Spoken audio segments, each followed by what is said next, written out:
राज्याचे नेते माननीय देवेंद्रजी फडणवीस साहेब, सांगली लोकसभेचे उमेदवार माननीय संजय काका यांच्या प्रचाराच्या निमित्तानं 5 मिनिटात येत आहेत. व्यासपीठावरती उपस्थित सर्व मान्यवर,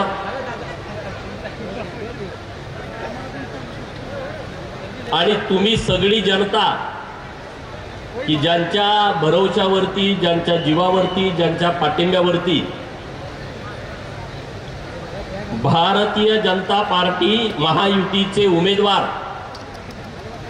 नरेंद्र मोदी साहेब तिसऱ्यांदा ज्या दिवशी शपथ घेतील त्या दिवशी त्यांच्या बाजूनं बोट उभा करून त्यांना मतदान करण्यासाठी आपण सांगली लोकसभा मतदारसंघातून ज्यांना पाठवणार आहोत, तिसऱ्यांदा पाठवणार आहोत, ते लोकसभेचे उमेदवार माननीय संजय काका पाटील यांना आशीर्वाद देण्यासाठी तुम्ही इतक्या मोठ्या संख्येने आलेला आहात. मी भारतीय जनता पार्टीच्या वतीनं, महायुतीच्या वतीनं तुम्हा सर्वांचं मनपूर्वक स्वागत करतो, तुमचा आभार व्यक्त करतो की आता राज्यामध्ये निवडणूक जोरात सुरू आहे. महायुती विरुद्ध महाविकास आघाडी, आणि आता महाविकास आघाडीचा रडारडीचा धंदा जोरात सुरू आहे.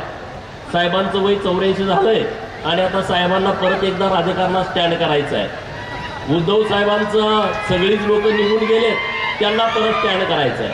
म्हणजे रडारडीशिवाय दुसरा कुठला धंदा राज्यामध्ये नाही आहे. मित्रांनो, हा विषय आपण नीटपणे समजून घेतला पाहिजे की नरेंद्र मोदी साहेबांच्या सोबत आपण का. माननीय नरेंद्र मोदी साहेब या देशाचे पंतप्रधान होऊन 10 वर्ष पूर्ण झाली. 10 वर्षामध्ये आमच्या सांगली जिल्ह्याला काय मिळालं, आपण राहू द्या राज्याचं देशाचा नंतर हिशोब करू. आपल्या सांगली जिल्ह्याला या महायुतीच्या काळात काय मिळालं तर 2 महत्वाचे विषय आहेत. एक, पायाभूत सुविधा मिळाल्या, आणि दुसरा, पिण्याच्या पाण्याचा आणि शेतीच्या पाण्याचा मोठा प्रश्न हा केंद्र सरकार आणि राज्य सरकारच्या माध्यमातून मिटवला. म्हैसाळ असेल, ताकारी असेल, टेंबू योजना असेल, या योजनाच्या माध्यमातून मोठा निधी केंद्र सरकार आणि राज्य सरकारच्या माध्यमातून आपल्याला मिळाला. त्यामुळं आपल्या शेताच्या बांधावरती बऱ्याच ठिकाणी पाणी आलं. काही ठिकाणी पाणी येणं बाकी आहे, तर त्याच्यासाठीचा पण निधी राज्य सरकारने उपलब्ध करून दिलेला आहे. आणि त्यामुळं आपण सगळेजण मोदी साहेबांच्या पाठीमागे उभा राहिलं पाहिजे. मोदी साहेबांच्यासाठी ही निवडणूक अत्यंत महत्त्वाची आहे. काँग्रेसवाले हे बाकीचे सगळे लोक, त्यांनी जी इंडिया आघाडी स्थापन केली, त्या इंडिया आघाडीचा सुद्धा व्यवस्थितपणे मेळ लागला नाही. त्यांच्यामध्ये सुद्धा मोठी फाटाफूट झाली. ममता बाहेर पडल्या, केजरीवाल बाहेर पडले, हळूहळू एक माणूस त्या आघाडीतून बाहेर पडला. समोरच्या पार्टीकडे पंतप्रधान पदाचा चेहरा नाही, आणि ती पार्टी म्हणते की आमची सत्ता देशामध्ये येणार आहे. आणि दुसऱ्या बाजूला नरेंद्र मोदी साहेबांसारखा एक निष्कलंक, चारित्र्य संपन्न, या देशासाठी काम करणारं व्यक्तिमत्व आपल्या महायुतीकडे आहे. आणि मग तुम्ही सगळेजण या विषयामध्ये गेल्या 10 वर्षापासून मोदी साहेबांना साथ देताय, मोदी साहेबांना ताकद देताय. भारतीय जनता पार्टी महायुतीच्या पाठीमागे ठामपणे तुम्ही सगळे उभा राहताय.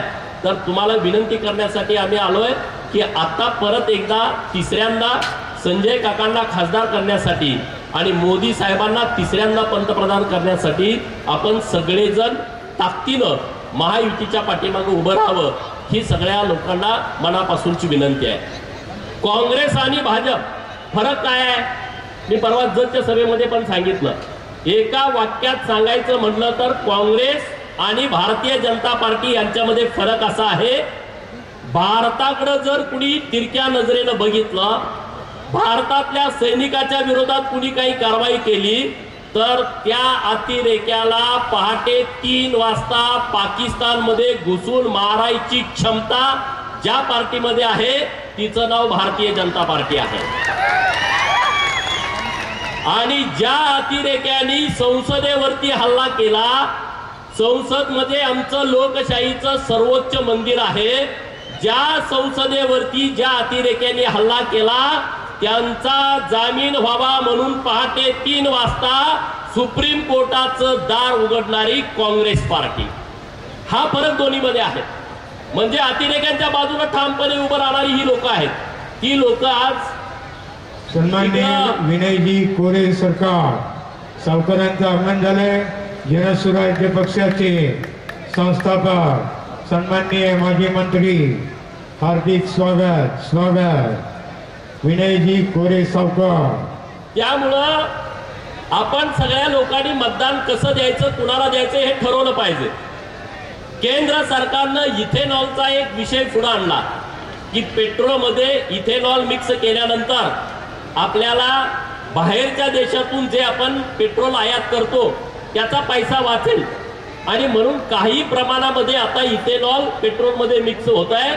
तर या वर्षी 44,000 कोटी रुपये हे परकीय देशाकडे जाणारं चलन या एका निर्णयामुळे आपलं थांबलं आणि ते 44,000 कोटी रुपये केंद्र सरकारनं वाचलेले या देशातल्या शेतकऱ्यांच्यासाठी किसान सन्मान योजनेच्या माध्यमातून ते पैसे दिले।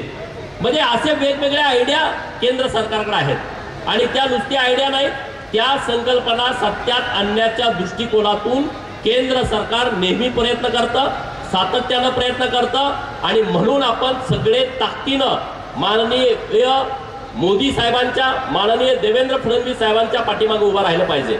देवेंद्र फडणवीस साहेब आता येणार आहेत, आपल्याकडे महापूर येतो, कृष्णा सगळं काठ वारणा काठ सगळा महापूर येतो।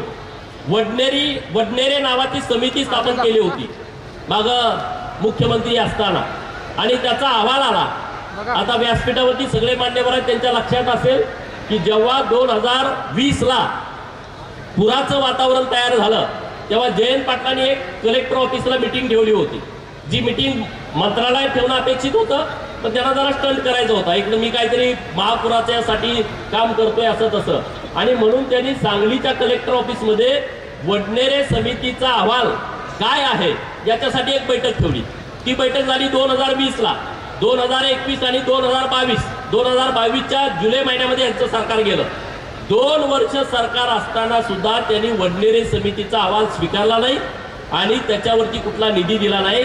आता या आपल्या महायुतीच्या सरकारनं माननीय एकनाथ शिंदे साहेबांच्या नेतृत्वाखाली आपल्या इथल्या महापुराचा प्रश्न कायमचा मिटावा म्हणून जवळपास 3,500 कोटी रुपये बजेटमध्ये मागच्या मंजूर केले आणि येत्या काही दिवसामध्ये ते काम चालू होत आहे की जेणेकरून महापुरापासून आपल्या लोकांना त्रास होणार नाही। अशी कामं या सरकारच्या माध्यमातून सुरू आहेत आणि त्यामुळं तुम्हा सगळ्याला विनंती आहे, सांगली जिल्ह्यातल्या लोकांना विनंती आहे, आत बाहेर काय संजय काकाचं माझं मिटले असले डोक्यातनं सगळे विषय काढून टाका। संजय काका इथं उमेदवार आहे, आपल्याला माननीय नरेंद्र मोदी साहेबांना तिसऱ्यांदा पंतप्रधान करायचं आहे, त्या दृष्टिकोनानं ताकदीनं आपण महायुतीच्या उमेदवाराच्या पाठीमागे सगळ्यांनी थांबायचं आहे आणि जिल्ह्यातलं सगळं वातावरण व्यवस्थित आहे।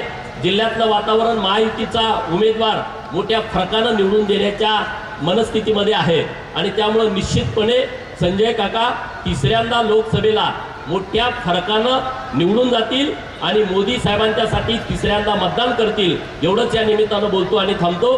जय हिंद, जय महाराष्ट्र।